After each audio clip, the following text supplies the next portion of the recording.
They called her Mama Ozioma, the midwife whose hands never failed, the woman who turned sorrow into laughter, the one every mother trusted when life hung by a thread. But trust can be a dangerous thing, because behind her soft smile and gentle touch lived a darkness darker than the night. For every placenta buried beneath the earth, another was carried into the forest shrine, where rituals fed spirits no mother dared to name. To the chief priest, it was power. To city ritualists, it was wealth. And to Ozioma, it was the path to riches she dared not confess. But every river has a source, and every secret has an end. What happens when the spirits demand more than flesh? What happens when a village wakes up to the midwife's curse? This is the tale of greed, blood, and betrayal. Ozioma was not an ordinary woman. She had delivered more than half of the children in Umuaka village. Her hands, gentle like water, had pulled many mothers back from the edge of death. Women sang her praise. Men blessed her name. And every festival season, she sat in the front row, treated like royalty. But Ozioma had a secret. Long ago, when she was only a young girl helping her grandmother deliver babies, she heard a whisper in the forest. A voice as soft but commanding told her, "Blood is power, and the afterbirth carries the soul's shadow.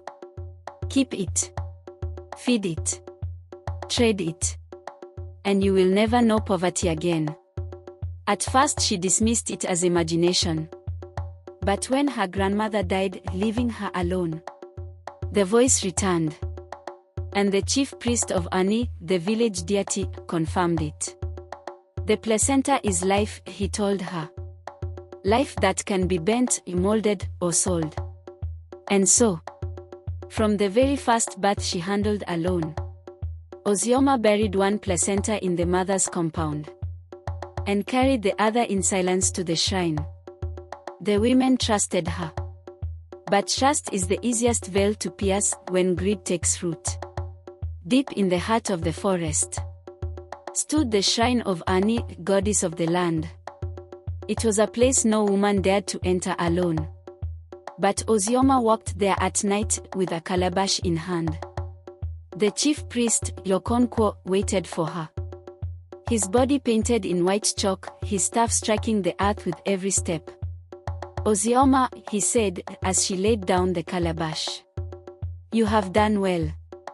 The goddess smiles upon you." Inside the calabash lay the placenta, wrapped in leaves, still warm from the bath. Okonkwo sprinkled palm wine and chanted, "From blood we call, from life we drink, from shadow we feed." The fire crackled, the leaves burned, and Ozioma felt her chest swell with a strange pride. Each time she delivered a placenta to the shrine, her farm flourished, her roof never leaked, and her granary never emptied. People said she was blessed by the gods. No one knew she had bartered with them. But Ozioma's ambition grew. It was no longer enough to be respected in the village. She wanted more. More wealth.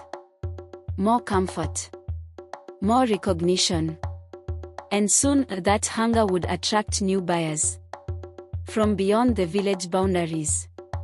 The first city man arrived on a moonless night. He came in a black car, something the villagers had never seen up close. Dust trailed behind as the motor rode like a spirit beast. He was introduced to Ozioma by Okonkwo himself. His name was Chief Uday, a wealthy trader from Onitsha. "Madam Midwife," he greeted, his eyes glittering with greed. "I hear you have rare items. Sacred items. Things of power." Ozioma's heart raced. For years, she had traded only with the chief priest. Now, a man of the city, a man of money, stood before her. Chief Uday dropped a heavy bag of cowries and crisp notes before her. "For every placenta you bring me, I will double this." The city hungers for power. And men like me are willing to pay. That night, Ozioma could not sleep. The bag of money lay beside her mat. Her mind ran wild with visions of new wrappers, new jewelry, a concrete house instead of mud. The chief priest had warned her once. Trade with the city men, and the spirits will grow restless. But Ozioma's hunger drowned out his warning. She told herself, what harm could it bring? After all, a placenta is only flesh. And flesh rots. She did not know that flesh also remembers. At first, nothing seemed unusual. Ozioma continued her work, smiling, calming mothers through their labor. But slowly, the women began to notice strange things. One mother swore she saw Ozioma slip something into her wrapper after birth. Another complained that Ozioma no longer allowed families to watch the placenta burial. Instead, she insisted on handling it herself. "Let me bury it for you," she would say. "It is my duty. The spirits will bless the child." Some mothers whispered uneasily, but none dared confront her. Ozioma was too respected, too powerful. And who wanted to anger the midwife who held your life in her hands? But soon, strange misfortunes began. Children fell sick without reason. Crops withered in certain compounds. And goats refused to feed near the places where Ozioma claimed she had buried the placenta. The elders grew suspicious. "The placenta ties the child to the land," they said. "If it is missing, the child's spirit will wander." Yet, when they questioned Ozioma, her voice was steady. "Do you doubt me? Have I not delivered your daughters? Have I not saved your wives from death?" And so, the village swallowed its doubts. But unease is like smoke. It always finds a way to escape. By the 7th month of Ozioma's new trade, the spirits of the land began to stir. At night, women had babies crying in the wind. Strange footprints appeared near the riverbank, too small to be human, too heavy to be animal. The chief priest grew restless. He summoned Ozioma one night and warned her. "The city men are greedy. They do not pour libation. They do not honor Ani. The spirits are angry and they will demand balance." But Ozioma only tightened her wrapper and looked away. "The city men pay more," she whispered. "I cannot go back to cowries and yams when I have touched gold." The chief priest shook his head. "You play with shadows, Ozioma. And shadows always return." That night, as Ozioma walked home with another heavy bag of money, she felt the ground tremble beneath her feet. The wind hissed her name. "Ozioma. Ozioma." She spun around, but no one was there. Only the dark trees swaying, as though they watched her. Her trade had opened a door. And now, something had stepped through. When Chief Uday returned, he was not alone. 3 men stepped out of the black car, their faces hidden by caps. Their voices carried power, sharp, commanding, impatient. "Ozioma," one of them said. "You will supply us every month. Not 1, not 2. But as many as you can gather. We will pay tenfold." Her heart pounded. Tenfold. No farm harvest could compare to such riches. But she hesitated. "What you ask?" she whispered. "It is dangerous. Suspicious eyes already watch me." The men exchanged glances. Then Chief Uday leaned closer. "You are clever. You are trusted. Do you want to remain a village woman forever? Or do you want to rise above them all?" Ozioma swallowed hard. The weight of the gold coins in her wrapper decided for her. She nodded. "I will give you what you ask." That night she sat alone, staring at her reflection in a clay bowl of water. She no longer saw the gentle midwife the village trusted. She saw a woman climbing into the arms of shadows. And the shadows smiled back. The mothers of Umuaka grew restless. One by one, they began to question why the placenta burials no longer felt sacred. Tradition demanded that a child's placenta be buried in its father's compound, to tie the child's spirit to the land. But Ozioma now insisted on taking them away. It must be buried in secret, she would say. For protection. For blessing. But the blessings did not come. Instead, children wailed through the night, their bodies burning with fevers no herbs could cool. Some refused to suckle. Others stared blankly as if lost between worlds. The elders gathered in the square. One old man spoke. The land is sick. The bond is broken. If we cannot find the missing shadows, we will lose our children. Whispers turned to accusations. But still, none dared point a finger at Ozioma. Her name was too heavy, her position too sacred. Yet behind closed doors, mothers prayed over shallow mounds where no placenta lay. And in the forest, the shrine fires burned hotter. The land itself seemed to grieve. It happened on an eerie night. The sky darkened without warning, and thunder rolled like drums of war. As Ozioma walked back from the forest, her wrapper heavy with coins, the first drop fell. Red. Thick. Warm. She gasped. Rain, the color of blood. It splattered across her arms, staining her path. From the huts, villagers cried out. The gods are angry. The gods are angry. Children screamed as the crimson water poured from the sky. Elders knelt in the square, beating the earth with their fists. Something unholy has been done, they chanted. Someone has broken the covenant of the land. Ozioma stood frozen, her calabash clutched tightly. Her heart thundered louder than the storm. She whispered to herself. This cannot be because of me, it cannot. But deep inside, she knew. Every secret leaves a footprint. Every trade leaves a stain. And the heavens had begun to wash hers into the open. The next morning, the village gathered at Oni's shrine. The chief priest stood before them, his eyes hollow, his voice trembling. Children of Umuaka, the goddess is not pleased. The placenta, the cord of life, has been stolen from its rightful ground. And until it is restored, blood will not stop flowing. Mothers wept. Fathers groaned. Ozioma kept her face still, though her heart was a wild drum. Later, the chief priest found her alone. He leaned close, his voice sharp. Ozioma, the spirits whisper your name. They tell me you have betrayed the land. She shook her head fiercely. Do you doubt me? I have served you faithfully. But Okonkwo's eyes pierced her like fire.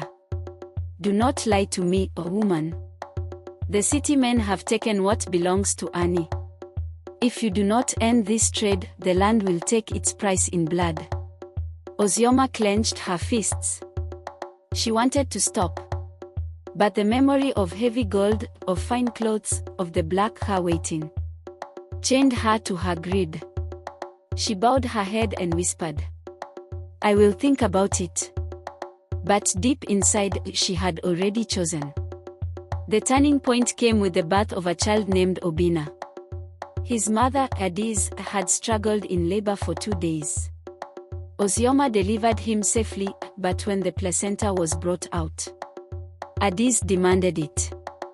Give it to me, she said weakly. I will bury it myself. I will not let tradition be broken. Ozioma's smile faltered. She lied. Rest, my sister. I will do it for you. But Adiz's eyes narrowed. She had heard the whispers. She had seen the signs. And as Ozioma turned away with the placenta, Adiz's weak voice rose in a curse. If you steal my son's shadow, may the spirits of the unborn haunt you. May your riches turn to ashes. And may your name be remembered not as savior, But as thief, her words pierced Ozioma's heart like a spear. She stumbled, trembling. For the first time, fear outweighed greed. But curses, once spoken, cannot be swallowed back. And that night, as Ozioma buried another calabash of flesh in secret, she felt unseen eyes watching from the trees. Eyes that never blinked. That night, Ozioma could not sleep. She tossed on her mat, her ears straining against the silence. Then, it came. The sound of babies crying. Not one. Not two. But dozens, wailing, shrieking, filling her heart with echoes. She sat up, clutching her chest. The mat beneath her grew damp. When she touched it, her hands came away red, blood soaking through the raffia strands. She gasped, stumbling back. Her hut door swung open with a violent crash. Wind howled through, carrying whispers.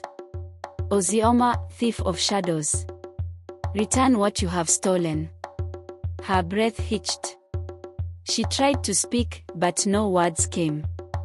Outside, the trees swayed, their branches shaped like tiny arms reaching out. She covered her ears and shouted, "Leave me! Leave me!" But the cries grew louder until dawn broke. And when she finally stepped outside, her neighbors stared at her strangely. They had heard the cries too. But they had not come from their compounds. They had come from hers. When the black car returned, Ozioma was pale and shaken. But the men did not care for her fear. "We need more," Chief Uday snapped. "Your last supply was too small. Our power weakens.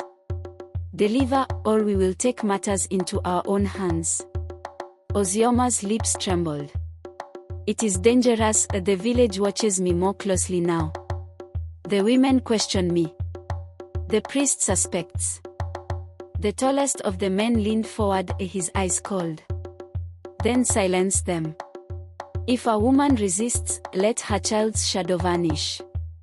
Do not forget, we own you now. If you fail us, your own shadow will be cut." They left her trembling in the dust, clutching another bag of coins that felt heavier than stones. For the first time, Ozioma wondered.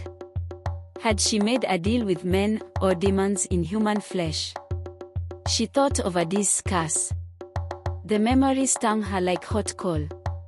She whispered to herself, "Perhaps I have gone too far." But greed is a poison that blinds the soul. And Ozioma's veins were already full of it. In the weeks that followed, sickness spread like Hamatan fire. One child after another fell ill, burning fevers, weak limbs, eyes staring into emptiness. The mothers grew desperate. They ran to Ozioma's hut, pleading, "Help us. Heal them." But her herbs no longer worked. The more she tried, the worse the children became. It was as though the sickness knew its source. One elder shouted in the market square, "This is not ordinary. The spirits are punishing us. The shadow of our children has been stolen." Fear gripped the village. Whispers turned to cries. Some began to say the unthinkable. Could it be Ozioma? The name was passed from lips to lips. No one dared speak it aloud in her presence. But behind her back, the suspicion grew like weeds. And Ozioma, once held as savior, now felt the sting of eyes burning holes in her back wherever she walked. The land had begun to spit out her name. The chief priest could no longer stay silent. One evening, he summoned the entire village to the shrine. The fires blazed, drums beat, and silence fell like a heavy stone. Okonko raised his staff and declared, "The goddess has spoken. A thief walks among us, one who steals life from the womb and feeds it to shadows. The curse of blood rain, the sickness of children, all come from this abomination." The crowd gasped. Women clutched their babies, men shouted in anger. Then he turned slowly, his staff pointing towards Ozioma. She froze. Her legs felt like stone, her throat dry as sand. "Me," she stammered. "I have delivered your wives. Saved your daughters. Would you now accuse me?" But the priest's voice thundered. "The spirits do not lie. You have betrayed the land. Confess, or face judgment." Murmurs rose like a storm. Some wept. Some shouted for her death. Others doubted, still clinging to the woman who had once saved them. But Ozioma knew. Her veil had begun to tear. That night, Ozioma fled into her hut and barred the door. She could not sleep. The villagers' eyes haunted her. The priest's words echoed like thunder. Then, silence fell. Too deep. Too unnatural. A cold hand brushed her shoulder. She spun around. Standing in the corner was a child, pale, dripping wet, its tiny eyes glowing. Her heart slammed against her ribs. "Who are you?" she whispered. The child's lips moved, but the voice was many. Dozens layered together, crying in unison. "We are the shadows you stole. We are the blood you traded. We will not rest until you return what is ours." Ozioma screamed, clutching her head. She stumbled out into the night, her neighbors waking to her shrieks. They gathered, whispering, watching as she ran barefoot through the dust. And from that night on, the village no longer saw their midwife as savior. They saw her as cursed, haunted, marked. And Ozioma herself knew. The curse had begun to eat her alive. Ozioma's life unraveled with each passing day. She barely slept. The cries of unseen children filled her nights. Her food tasted of ashes. Her neighbors avoided her shadow. And then, the black car returned. Chief Uday stepped out with the other men, their faces harder than before. "Ozioma," he growled, "you have failed us. The villagers suspect you. The priest points at you. You are no longer useful." Her knees trembled. No, I can still deliver more. Just give me time." But they cut her off with laughter colder than harmattan wind. "Time is done. We do not need a cursed woman. We will take what we want ourselves." The tallest man raised his hand, showing a charm bound with red string. "Your shadow now belongs to us. You will not escape." Fear gripped her throat. She fell to her knees, begging, "Please. I gave you everything. Do not abandon me." But men who trade in shadows have no loyalty. They turned their backs and left her kneeling in the dust. And as the car vanished, Ozioma realized. The city men had used her greed. And now they had fed her to the spirits she once thought she controlled. The tension in Umuaka reached its breaking point. The elders called a council in the square, under the ancient Irako tree.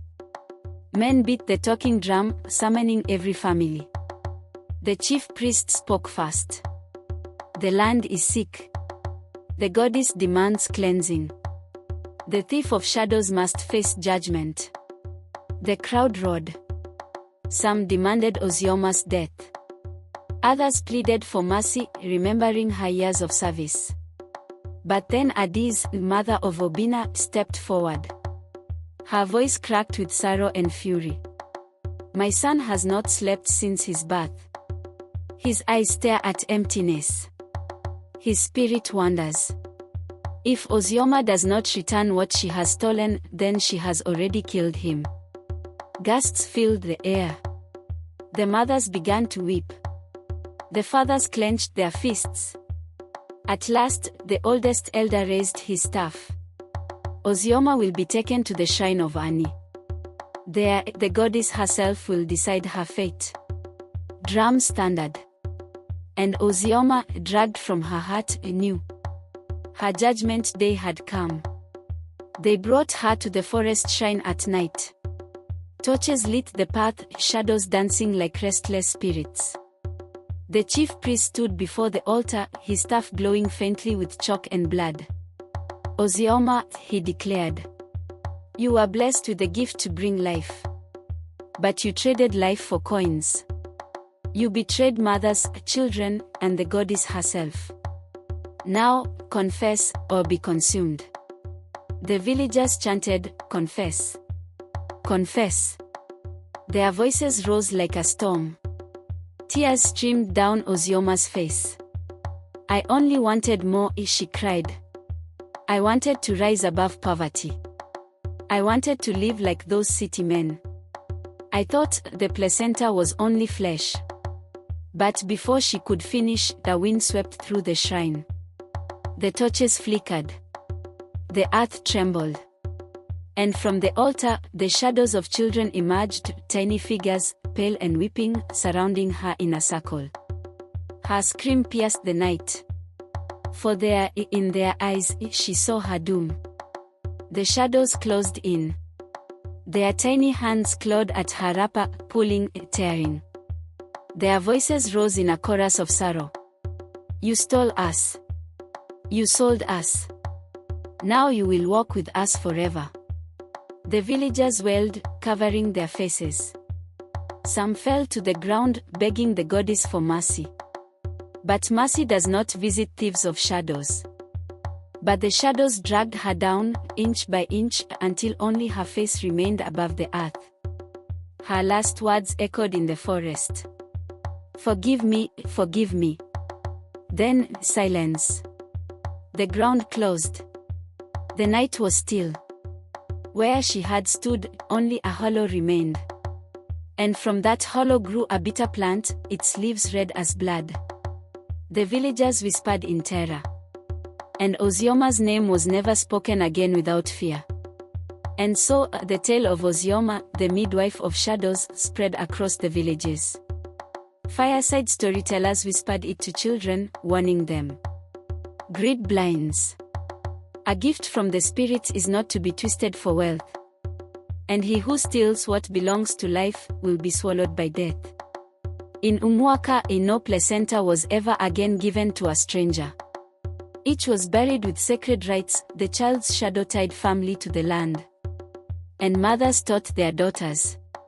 Trust is sacred.